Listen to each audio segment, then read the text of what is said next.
So, hi guys, good morning. Wala talaga ako sa mood ngayon. Naiyak talaga ako kasi inubot sinisipon ako gawa ng allergy ako sa alaga naming aso. And pagdating kay Dodang, super baby ko talaga yun. Isipin ko pa lang na naibinta siya or ibigay siya. Nalulungkot talaga ako.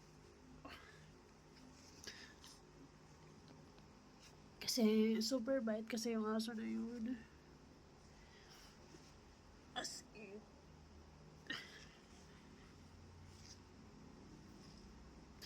Pero kasi ako yung inuubo, ako yung sinisipon.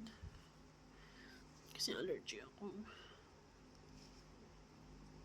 Ngayon ilang araw na rin ako inuubo yung sinisipon gawa ng sabi ng doktor nung magpa-check up ako,